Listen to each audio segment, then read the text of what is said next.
Maggie, say hi. Hey guys, and welcome to Autumn Leigh at Home. I'm Autumn Leigh.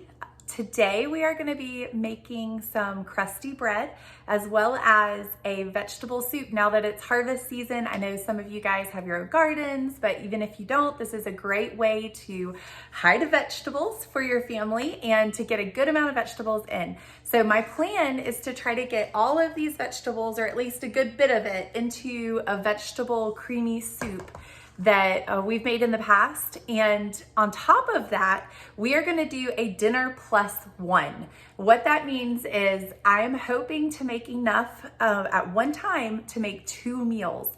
I don't always have time to do big batch, multiple dinner freezer meals at one time. And I don't always have the freezer space to do that either. So what I typically like to do, and what I've been trying to get into the habit of doing, is making dinners plus one, meaning that if I'm already making spaghetti, I can go ahead and make spaghetti and then put the other half of it in a casserole dish and put it in the freezer as a dinner plus one. So I'm making 2 meals, and that way I already have a meal for later on the next time. Same thing with today. Today I'm hoping to make enough creamy vegetable soup to put in the freezer, as well as have 2 breads right there. 2 breads that I am rising, and I'm gonna use one for dinner tonight, and then I plan to freeze one because those crusty loaves freeze really well. So for now, I do have footage from last night that are gonna get us started on how to make the crusty loaves, and I'll show that now.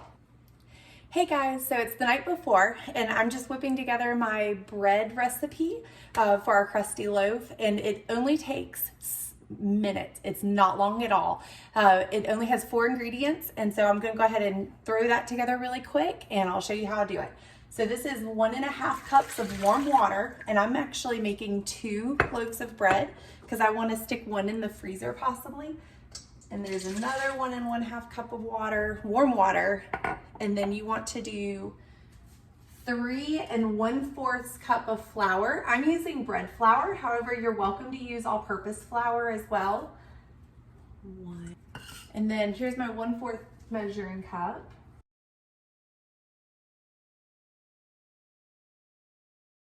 Next, it takes 1 teaspoon of salt, or excuse me, 2 teaspoons of salt. And then 1/2 teaspoon of yeast.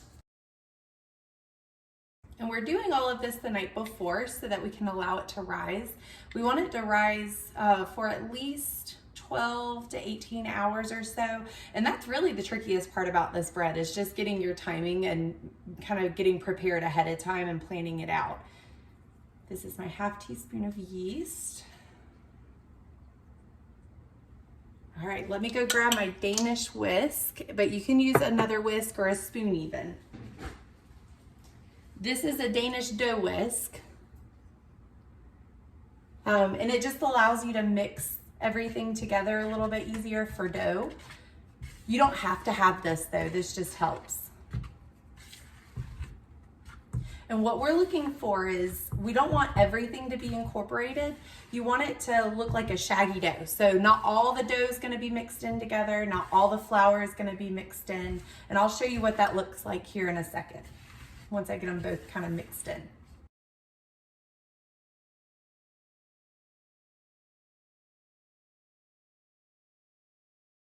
All right, so this is gonna look really strange because I know typically when you do dough recipes, you want everything to be really well mixed in, but I promise you will see the results of how good it tastes later. So this is what I'm talking about when I say a shaggy dough. See how this is not exactly all incorporated? Some flour's still out, and then doesn't look like a typical dough would. And same thing with this one. This one's a little bit more moist looking than the other one, but they both have the same ingredients. So all I'm gonna do now is put clean towels on top of these and literally leave them on the counter. That's how quick and easy it was. Tomorrow, again, the trickiest part is just timing. So we will try to cook these tomorrow, and I will show you what that looks like and what temperature to put them at. But until then, you literally just leave them on your counter and let them rise. And so we'll catch back up. When you catch back up with this video, you'll see me tomorrow. So it's the next day, and it has been about 17 or 18 hours since we mixed those ingredients last night. So let's go ahead and take a look and see what our bread looks like this morning. Our dough looks like. This is what it looks like, and you're gonna see that there's a little bit of a crust on the top, and that's okay. That's normal for what we're making. We'll go ahead and take a look at the other one and see if it looks about the same. Yep, so it looks about the same. And so we're gonna get these going, but before we roll these out, I'm only gonna do one at a time because I only have one Dutch oven. So I'm gonna keep one covered and by the stove to allow it to continue to rise. Again, if we go over 18 hours, it's not a big deal. But we'll go ahead and put this back beside the stove and let it continue to rise while we work on this one. But before I do my next step with this, I wanna go ahead and get the oven preheating. I need to set the oven to 450 and get our Dutch oven out as well. You will need a Dutch oven of some sort to do this recipe. Mine's a little dirty and well used, but I say dirty, it's clean, it's just well used. But you want them to preheat together because you don't want to put a cool Dutch oven into a really hot oven, or yeah, Dutch oven into a really hot oven, because that can cause it to break. Okay, so we have our Dutch oven, and I'm gonna stick both the lid and this in here and go ahead and preheat our oven to 450. While those preheat, you're gonna need parchment paper and a little bit of flour, and we are going to fold this together. So thankfully this is a no-knead recipe. It's really simple. Literally all we did was throw those ingredients together last night, and then today we get to do the fun part. I enjoy this part just because I love messing with dough. But today all you have to do is take it out of here and kind of fold it up to organize the gluten. And this is not my recipe. This is from Becky from Acre Homestead. So I can put the recipe for this down below so you can go see hers as well.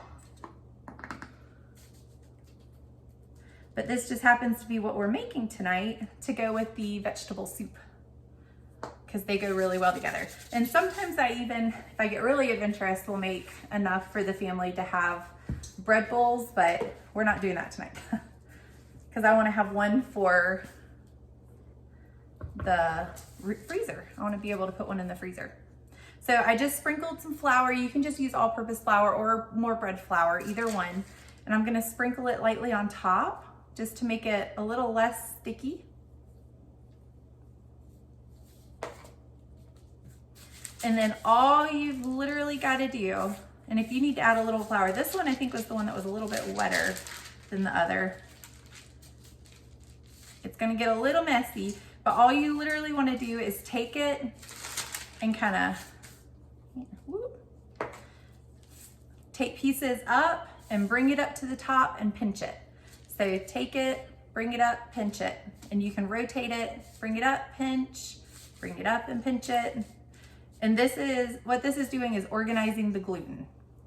It can get a little messy, a little sticky. That is okay. Just put a little bit more flour in your hands. You don't want to add too much flour.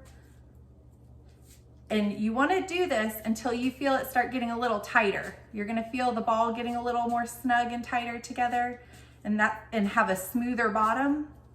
And I'll show you what that looks like in a minute. So see how that's kind of become smooth? I'm going to add a little bit more flour to the bottom here. And I'm going to take this and plop it down in the center of the flour now that I've pinched it up into a ball and we have a smoother bottom.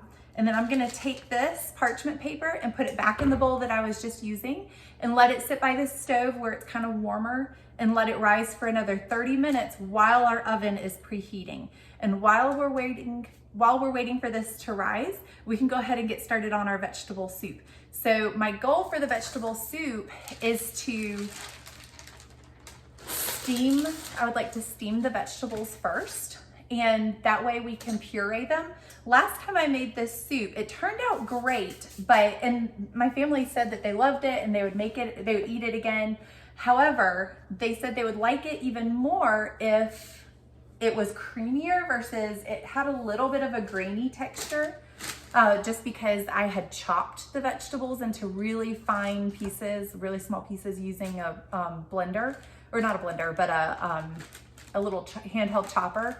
So today, instead of doing that, I'm gonna steam them and blend them using a handheld blender and see if we can make it more of a puree substance and then put them in the soup and see how that works out. So you're gonna be on this journey of recipe testing with me, and we're gonna try to make, again, hide these vegetables, because this is a lot of vegetables, but hide those into a creamy soup that is great for using up vegetables, especially during harvest season. But also, I know it's summertime, this is a really great recipe to use during the winter or fall season, especially fall, because you have those fall vegetables too. You don't have to use, I have squash, broccoli, and carrots, but you can choose whatever vegetables you want. If there's something else that you happen to have on your counter, this is a great way to use it up. So let me get these on the stove, and then we'll go ahead or beside the stove. And then I'm gonna start chopping up these vegetables and get these ready to go in a steaming pot, and we'll get those steaming, and then I'll tell you what we're doing next.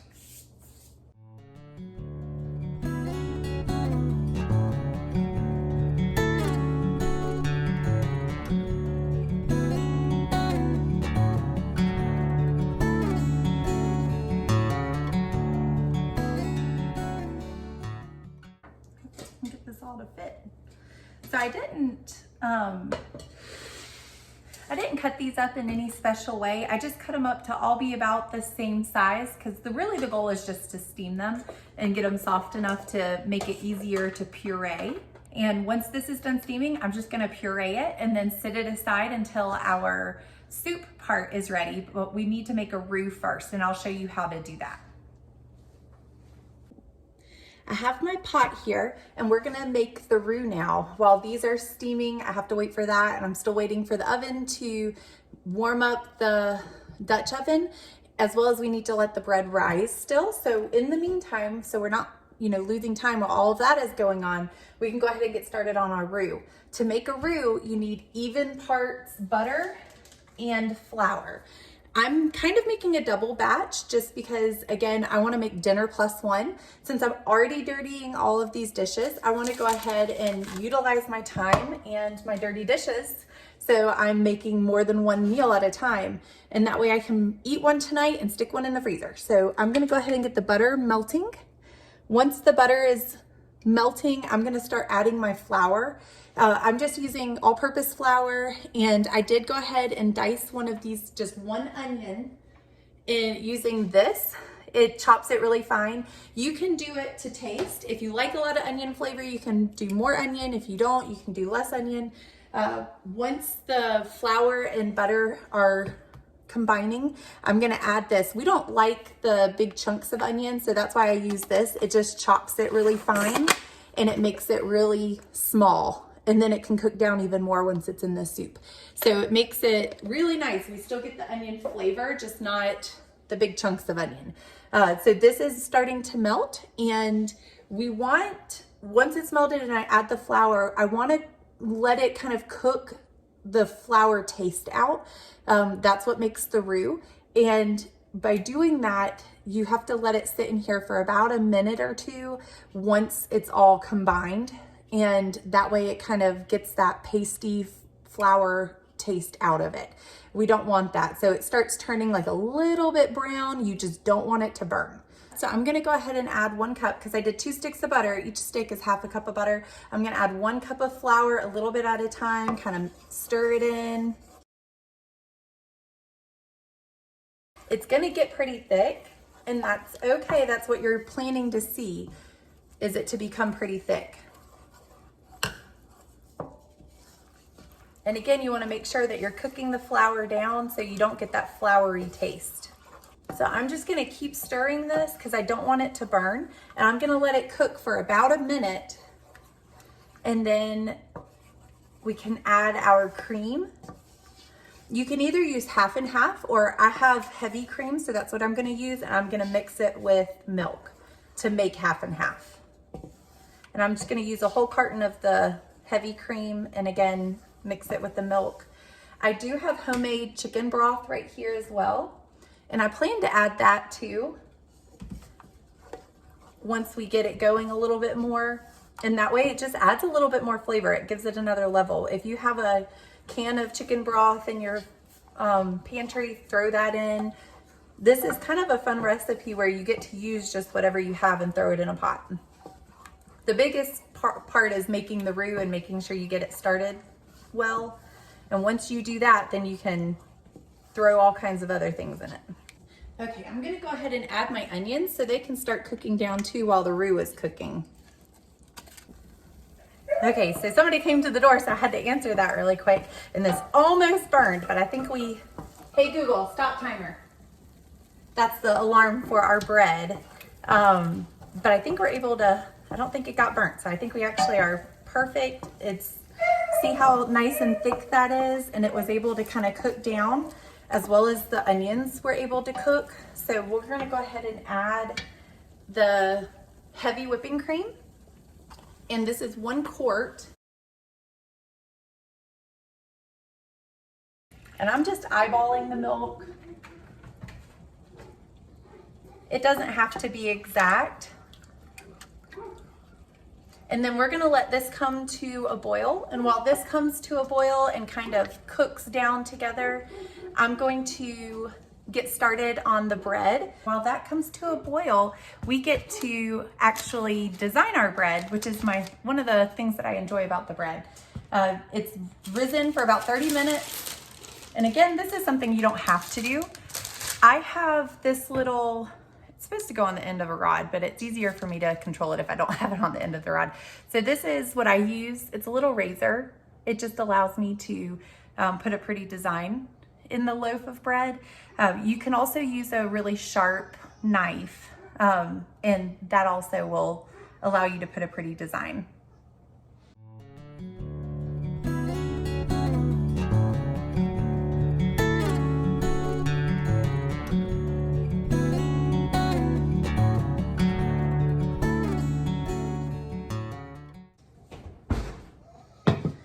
Okay, I have my Dutch oven here. Be really careful because the handle is hot and it definitely is steamy.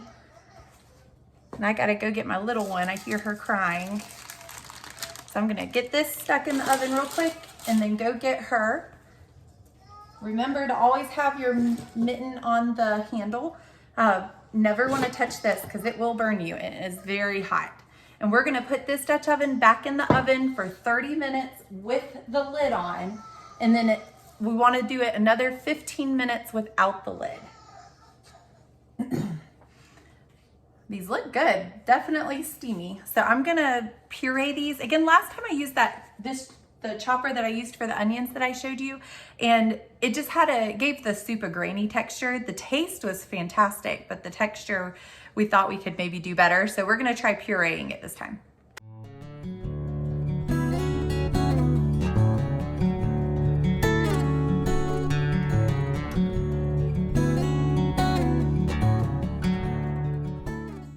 Okay, so our goal is for it to just be as creamy as possible, and this does not look appetizing right now, I'm sure, to most people and to me as well, to be honest.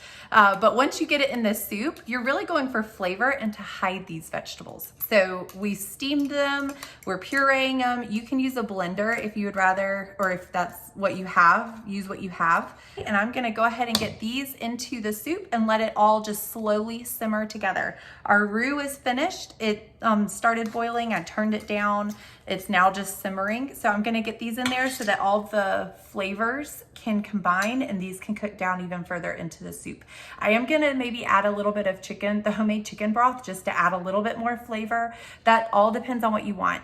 I do wanna add salt and pepper as well, because the salt and pepper is really what gives it flavor. And don't be afraid to add the seasonings of whatever you guys like. So if you like garlic, if you like other seasonings, you're making this homemade. So it's not store-bought ingredients, as far as it's not pre-made, so it doesn't have a lot of seasonings such as salt.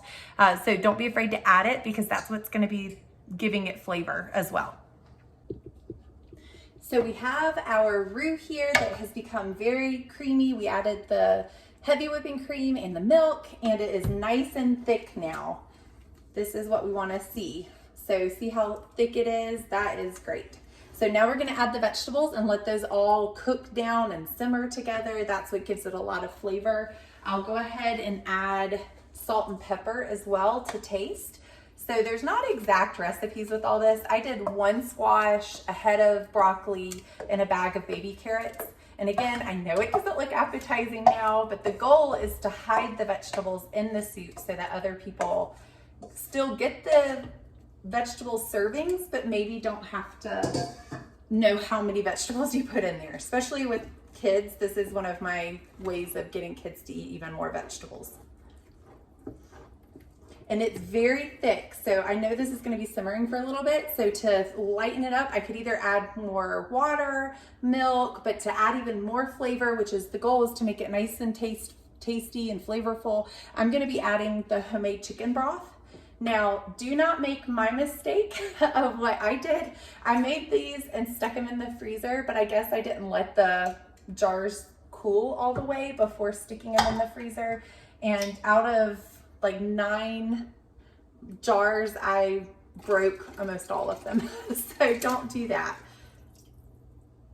Don't make the same mistake I did. I made about 9 jars like this, and almost all of them cracked except for these 2.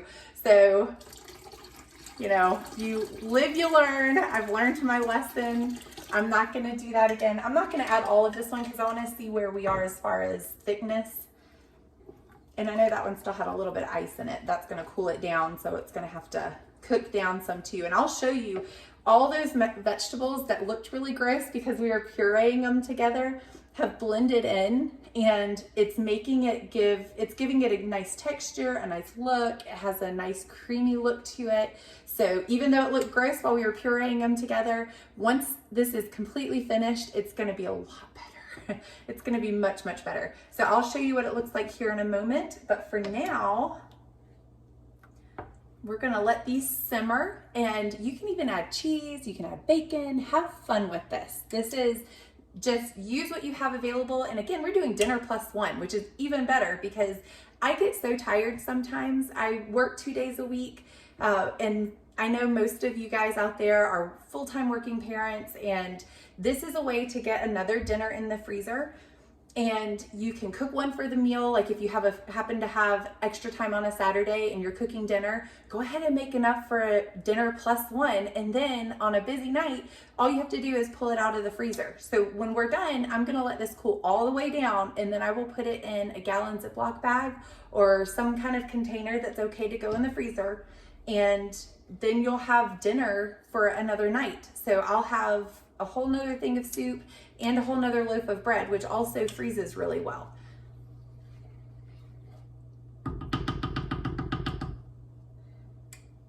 Okay, so let me show you what this looks like. And it's definitely looking a lot better.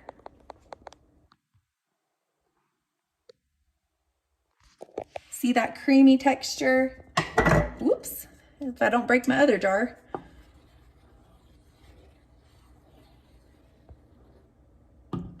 And we're just gonna let this simmer for a little bit, and it will thicken up as it goes as well. And I'm gonna add some salt and pepper to taste.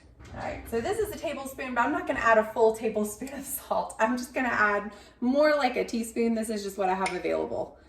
Because you can always add more later, but once you add it, you can't take it out.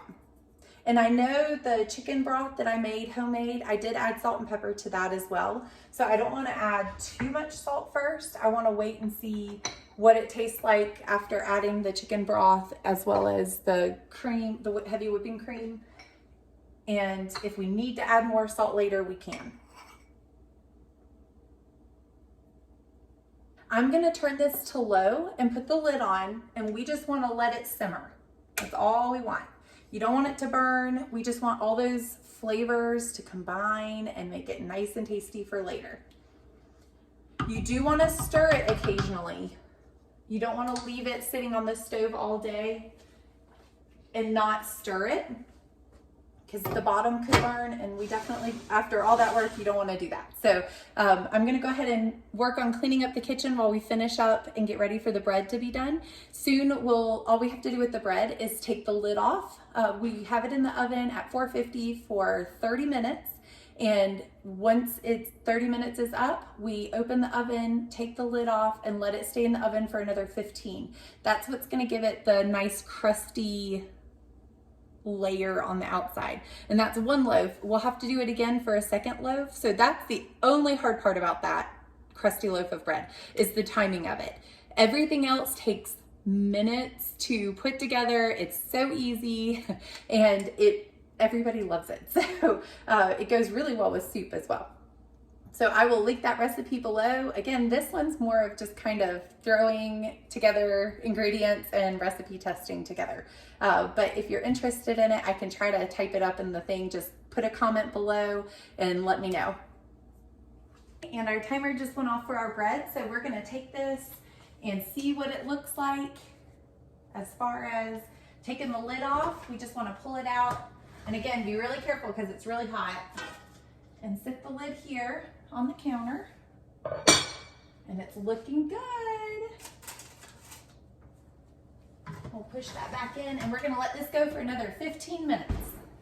And while that's cooking, I actually can go ahead and get started on the next loaf of bread and start folding it in together, because once this is done, we have one more loaf of bread that we need to do. So we'll go ahead and get started on folding that loaf of bread. And as soon as this one's done, I am gonna put the Dutch oven back in the oven to let it heat up some more to get that steam, because we want that for the crustiness of the bread.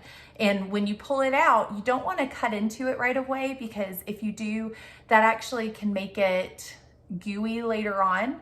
Kind of a gooey texture on the inside of the bread later on. When you first pull out a loaf of bread, you want to let it sit on the counter and cool off and become room temperature, unless you're eating the whole loaf at one time. If you're going to eat the whole loaf, like say you're having that loaf of bread for dinner, that's fine, because warm bread is right out of the oven is great. But if you're not planning to eat the whole loaf, then just know that if you cut into it right away, it's going to be kind of gummy and gooey texture later on. Whereas if you want it to continue cooking when you first pull it out of the oven, you want to let it sit on the counter, because the crust allows it to continue cooking on the inside. And then once it becomes room temperature, then you can cut into it, and it should still be good later on as well. Look how good this looks. It's a crusty loaf. So I'm just going to take this again. Just remember, lids stay hot for a long time. And I'm going to take this out. This is my oven rack. If you have a cooling rack, you can use that, but I just use my oven rack because I usually take one out to get my Dutch oven to fit. But I'm just going to take this out. Just be really careful because it can burn you. You got to be careful because the parchment paper doesn't always hold very well. And this is actually a different parchment paper than I've ever used before, and it's not holding at all. So let me see if I can figure out another way to get this out.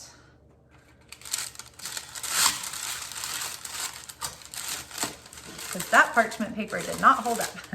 Okay, so one of the ways that you can check just to make sure that this is done, and I'm sorry, I know the parchment paper is loud, but one of the ways that you can check to make sure that this is finished is by rolling it on its side and tapping the bottom. And that way you can tell if it has kind of a hollow sound, then you know that it's done. And this one did. So we're just going to let this sit here and cool while we get started on our next loaf and folding it and putting it in. While I fold it, I do want to stick this back in the oven to let it continue to heat, because we want it to build up that steam again. And that way it can make the crust on our next loaf of bread. And the whole time we're doing this, our soup is still steaming and getting all the flavors mixed in together. So I'm gonna put this back in the oven. The oven is still set at 450. This is our second loaf. We already finished the first loaf. And so I'm just gonna get the second loaf into the oven.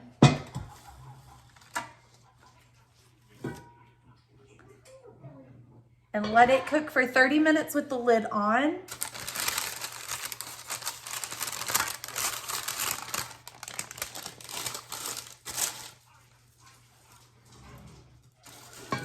and then another 15 with the lid off.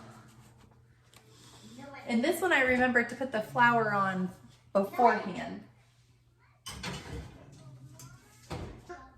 I am going to give this a taste test because I want to see if we need to add anything else. It's been simmering for a little while now. I would say maybe a few hours. And obviously the kids are out of quiet time and out of nap time, so you may hear them in the background.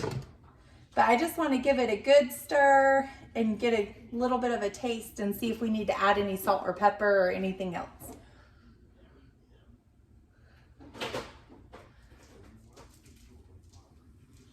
I don't want to burn my tongue.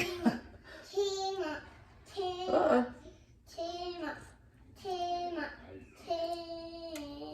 So I can taste all the flavors, but it definitely needs more salt and pepper. So let me add some more salt and pepper, and then I'll see what all we need to add after that.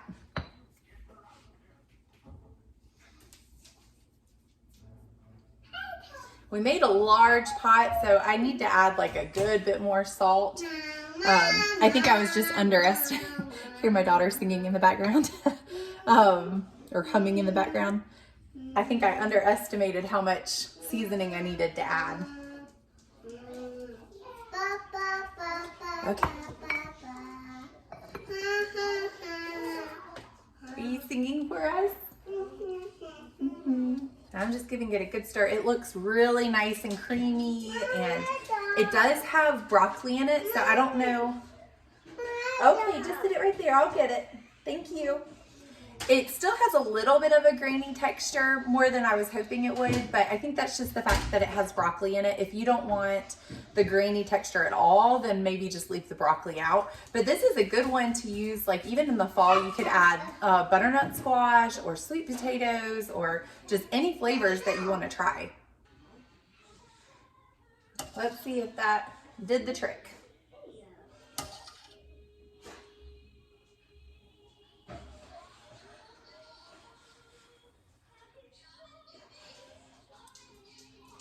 Oh, that's much better. That's good. You can taste all the flavors, but and there's still a little bit of a graininess to it. Again, I think that's the broccoli. If you don't want the graininess at all, then just leave the broccoli out. But all the other flavors are nice and mixed in and have been stewing together for a little bit. So that's really good. And then we get to have this with our homemade bread later, or soon. I'm about to get it all served up. Our timer just went off, and I'm gonna go ahead and pull out the other loaf of bread. Look how pretty that is. If you can, if I don't drop it first. There's our second loaf of bread. So I'll go ahead and get this on the cooling rack too. And this parchment paper doesn't seem to hold up as well as my other parchment paper. So I'm just gonna use this to maybe try to get it out without burning myself, would be great. There we go. Here, let me move this over so you guys can get a better look. So we are finished with the Dutch oven. And let's check to see and make sure. Yep, parchment paper is ripping. Ooh, hot. I'm gonna make sure, try to angle it a little better for you guys. I'm gonna try to make sure that it's finished all the way. So to do that again, you just wanna lift it up. And it sounds kind of hollow on the bottom. And so that means it's done. My design work needs a little practice. But again, I'm practicing like you guys are. So we're all learning together. But we got two beautiful loaves here. Now this one you can tell, sorry, it's kind of loud. This one you can tell I remembered to put the flour on before doing the design work, and this one I did not. So you get to see the design work a lot better if you remember to put the flour on before carving out the picture or whatever you want to draw on your dough before putting it in the oven, and it makes it look a little bit prettier when you do it this way. But both of them will taste the exact same. They both taste fantastic. It doesn't change the taste or anything. You also will notice that if you use all-purpose flour, your dough or your crusty loaves will look a little bit different. They're not going to be quite as round. They'll be more of what you would think of as a normal loaf of bread. They'd look more similar, I guess, to this right here. Now I use bread flour. You can use either one and both taste great. So use what you have, but the bread flour makes it look a little bit more round. So it just depends on taste and preference of look and taste.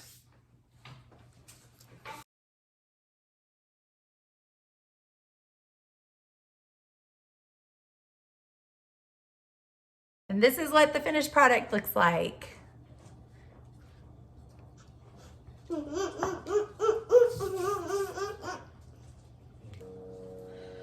Okay, so I got my kids down and I am cleaning up the kitchen now, but I do want to take the time to go ahead and prep my freezer meals and the freezer bags. I'm just gonna write what today is and what I made. And then this will actually give me, I think, 2 freezer meals. I had made a bunch and I ended up with a lot of extra, which is wonderful because now that's 2 extra dinners that I didn't have before. And I don't always have the time to make those huge batch dinner meals all at one time. However, on a day that I do feel a little less crazy, sometimes I am able to make a dinner and I'm able to take that time to make a nicer dinner. I want to utilize that time. I already have dirty dishes. I already have everything out. I might as well go ahead and make a little extra. And instead of putting it in the fridge for leftovers, I'm able to stick it in the freezer and have a whole nother dinner another day. And I can't talk today. I'm able to have another dinner another day. And by doing it that way over time, I end up with a few extra meals in the freezer. And if it's been a crazy day, all I have to do is come home and thaw it out. Or if I know I'm gonna have a crazy day, I can plan to thaw it out the night before or that morning of, sit it out and let it thaw. And then that way I have a meal for that, prepared for that night, and I don't have to think about it. So this is one of those. And so I'm excited that we get to do that for today. So we ended up with a bunch, and I'm gonna try not to spill this. There's not really an easy way to do it, but I'm gonna try to get this in here without spilling as much as I can.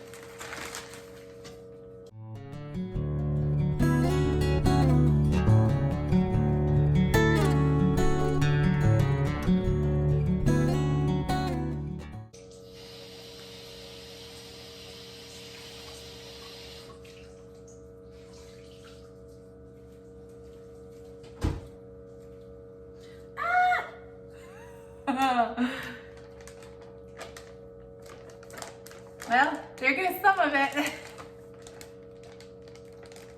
Go ahead and get this closed. I know there's probably a lot less of a messy way to do this.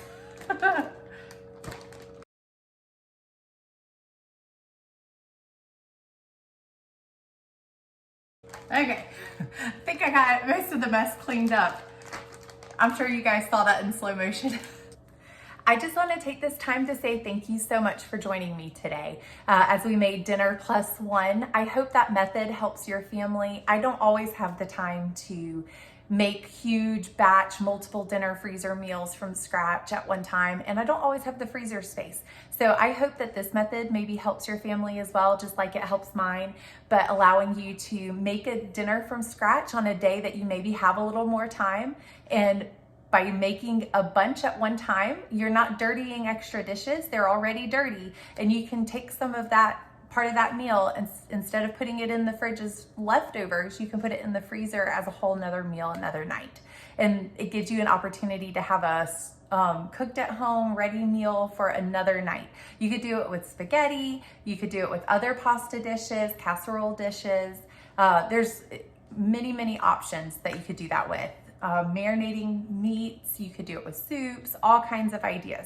But it allows you to do, one dinner plus one, and then you're not bringing out all of those ingredients multiple nights a week, and it gives you a few extra meals in the freezer that you've made from scratch for another night. I hope that allows you to have more ideas and start brainstorming, as well as, hiding more vegetables in different dinners too. This was another one of those dinners where we were able to load the soup with a bunch of different vegetables and give it all that flavor too, and the kids didn't see the vegetables as much. Now, my kids, if they ask me, I will tell them, but if they don't ask, then don't ask, don't tell is my motto. So if you guys have any questions or any other ideas for, you know, 1+ dinner, dinner plus one, please comment below. If you enjoyed this video, please like, subscribe, and share. Thank you so much for joining us. And until next time, I will see you guys later. Thank you.